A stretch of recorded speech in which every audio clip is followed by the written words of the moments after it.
G'day mates, how you going? Because today we're talking about the land down under, Australia. Is it a country? Is it a continent? Do kangaroos really just roam freely about? Sounds like fake news to me. But it's not. The world's 6th largest country is a giant 3 million square mile island continent stuck between the Indian and Pacific Oceans. And this strange geographic location is what makes Australia such an ecological and biological anomaly with so much diverse nature and wildlife unique only to the country. From Tasmania to the stunning beaches to the outback rainforests and Great Barrier Reef, there is so much natural beauty to be found here. But not only is the nature stunning, Australia is also home to a few highly advanced cosmopolitan cities, with the two biggest cities, Sydney and Melbourne, routinely ranking among the top 5 best cities to live in the world. Speaking of which, let's hit 5,000 likes and I'll do a video on the top 10 best cities to live in the world. Anyways, it isn't hard to see why the Aboriginal and Torres Strait Islander peoples have lived here for over 60,000 years. Of course, the British also did their imperialist thing and claimed the continent in 1788 as a penal colony for their convicts, but Australia eventually gained independence in 1901. And since then, the land down under has become a country with one of the highest qualities of life, a great healthcare and education system, incredibly low crime, vibrant and welcoming residents, and an excellent economy with hardly any poverty. Nonetheless, only 25.5 million people actually live here, and less than 100,000 of those are US expats. Wait, there must be a reason only 1 to 4,000 new Americans immigrate here each year, right? Well, maybe you'll find out in my top 10 reasons not to move to Australia. Number 10. It gets hot. Contrary to popular belief, most of Australia isn't all perfect year-round temperatures. Well, unless you're in Sydney or Perth, but even those get some bad days each year. And although a few cities on the southern coast and Tasmania actually get hit by really cold fronts coming up from Antarctica, the real issue in most of Australia is the heat. There is a reason nearly 90% of Australians live within 50 kilometers of the coast. The heat makes the rest of the country basically unlivable, especially in the outback where temperatures can reach 50 degrees Celsius. That's 122 Fahrenheit. Heck, it gets so hot in the desert here, even though the cooling effects of the ocean make the coastal areas more livable, most of the cities will still get days above 40 degrees Celsius during the summer. Add in some of the most beautiful beaches in the world with tons of sunny days to enjoy, and the fact that you're pretty darn close to the equator, and it isn't hard to see why 2/3 of Australians are diagnosed with skin cancer by the age of 70. Oh, and I'd be remiss to not talk about that other thing the heat and sun cause as well. Bushfires. You've probably already heard about the wildfires that have decimated 46 million acres and killed 451 people this past year alone, but sadly it's not the first, and it definitely won't be the last. Number 9. It's isolated. You might have wondered why so many Australians have left their beautiful homeland that seems a lot like paradise to most Americans. But the reality is that many Aussies feel trapped, lonely, and isolated from the rest of the world. And while you may think that's silly, since you can just hop on a plane and fly to a nearby country like Indonesia or Singapore, it actually isn't so simple. Most Australians live in the southeastern part of the country, so a flight to anywhere other than New Zealand means crossing the giant continent of Australia and then some, or just the entire Pacific Ocean. Basically, even those close countries end up being anywhere from a 6 to 10 hour flight away. It's at least a 14-hour flight if you're going to the US, and you should expect to spend over 24 hours in airplanes and airports if you want to visit anywhere in Europe. And before you comment, So what if other countries are far away? Australia's huge, just explore that. well, the thing about that is that Australia isn't just isolated from other countries. The cities here are actually really isolated from each other. The land down under is the 3rd least densely populated country in the world, with just 3 people per square kilometer, and it only has 5 real cities with metro populations over 1 million residents. So, as I'm sure you can guess, the population centers are very spread out, and most of Australia is very remote. For example, the 2 closest big cities would be Sydney and Melbourne, but they're still an 8.5-hour drive apart. Melbourne to Brisbane's an 18-hour drive, Adelaide to Darwin's a 31-hour drive, and Sydney to Perth is a 41-hour non-stop trek with pretty much nothing in between. Number 8. Time zones. Speaking of isolation, Australia isn't just physically isolated from other countries. You're also going to have trouble keeping in touch with your family or friends back home unless they live somewhere in Asia. Australia is an entire Pacific Ocean away from the US and 2 continents length away from Europe, so the time zones are practically exact opposites. Now, Australia has 3 main time zones, but for the sake of just showing how different the times are, when it's 7 a.m. in Sydney, it's 10 p.m. in London, and when it's 6 a.m. in Perth, it'd be 6 p.m. in New York. I get that this is just more of an inconvenience than a huge deal, but it can get pretty tedious trying to schedule a call with your international family and friends.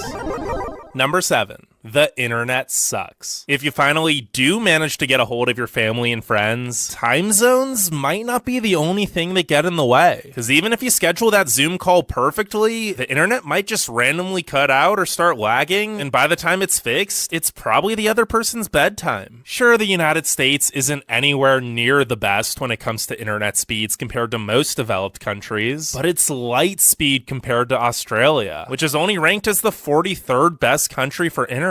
And no, I don't just mean that on average it has relatively slow download and upload speeds. I mean the most expensive plans still disconnect or lag frequently, and a lot of the plans actually have data caps. Who does that anymore? A 200 gigabyte a month plan in Brisbane with download speeds only up to 12 megabits per second will cost you $65 a month. And don't even think about going over, or you'll have to pay an outrageous fee, and your internet speeds will slow down to 256 kilobytes per second. What developed nation has any internet speeds under 1 megabit per second? That's just ridiculous.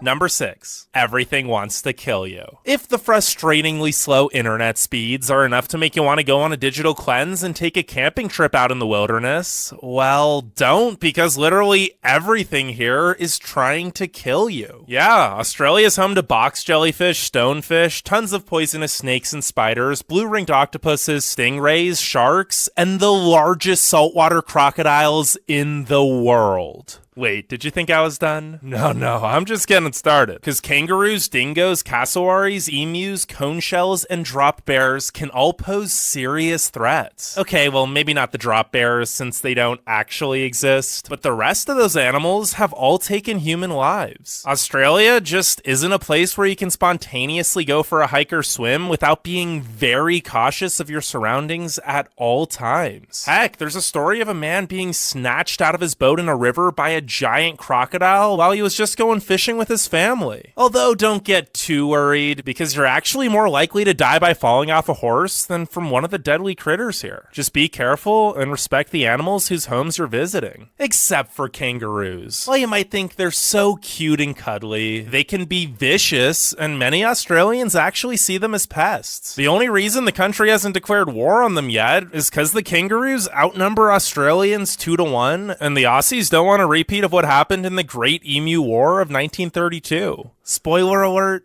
the emus won.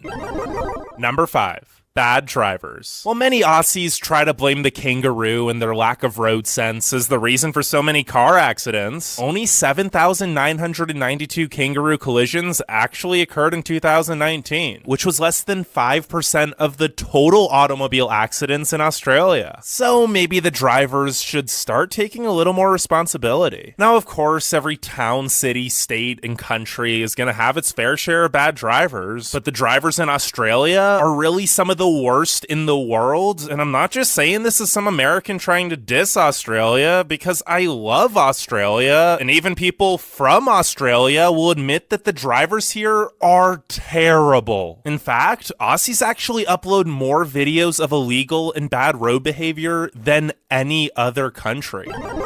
Number 4. it's expensive. Aside from the aforementioned incredibly expensive internet, pretty much everything else here is expensive too. Because while Australia is big, it's still an isolated island, so a lot of things have to be shipped over long distances to get here. Of course, the cost of living varies based on location, with it generally being cheaper the farther you get from the coast and major cities, but Australia as a whole is pretty pricey. Granted, it is balanced out by the decent job pay, since Australia actually has the highest after-tax minimum wage of any country and a top 10 average income at around $64,000 per person per year. But then again, this also just creates an expensive cycle, since the high minimum wage means high production costs, which means it's cheaper to import goods, but imported goods are expensive, and well, that's just economics. And even though most of the wages are livable, they're not necessarily enough to buy a home, especially in Sydney or Melbourne, where the median home values are 1.15 million and 855,000 Australian dollars respectively. That's nearly 820,000 US dollars for your average home in Sydney.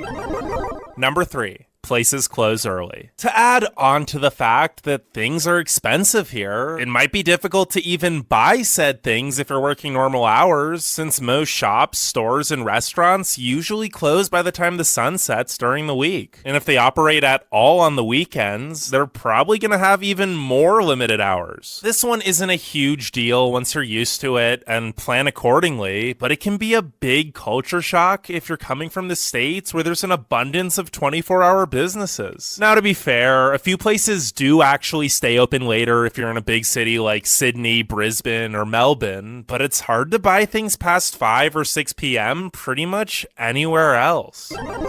Number 2. Poor mental health services. Despite their vivacious exterior, Australians usually keep their feelings to themselves. It's just not normal to talk about personal problems here, and the mental health of the nation is suffering for it. Now, there are free care options available for at-risk individuals, but since there's a shortage of psychologists, it's left many other people with no one to talk to about their problems unless they pay a lot of money out of pocket. And even then, many doctors and citizens as a whole aren't well educated in the case of mental health here, so good therapy isn't easy to find. 1 in 5 Australians between the ages of 16 and 85 have experienced mental health illness, and over 20% of young Australians struggle with depression or anxiety. Maybe the mental health issues here actually contribute to that risk-taking, fearless reputation most Australians have earned themselves, since it's kind of the culture here to just suck up your problems and pretend you're always having a good time. Number 1. The immigration process is very difficult. While visiting Australia is as easy as having a valid passport, filling in an online application, and paying a small fee, becoming a permanent resident is incredibly difficult for US citizens. Now, for young Americans eager to explore the world, Australia does offer a program known as the Working Holiday Visa, which allows you to live in the country for a year or two in exchange for paid work. But if you want to move here permanently, there are a lot of requirements, such as a confirmation of funds, a skill set assessment, proficiency in English, a health exam, no criminal record, and being under the age of 45. For the most part, you either have to have a lot of money saved up and plan to start a business in Australia, or offer a highly desired skill that no available Australian worker has. So while it's definitely easier to move here than to certain countries in Europe, it's still very difficult for your average American to immigrate here permanently, and that's probably why only 1,000 to 4,000 Americans do it each year. I'm sure more would if they could. But Australia is a beautiful country with amazing cities, culture, and people, so if you're willing to go through the troubles and put in the effort of moving here, you won't be disappointed.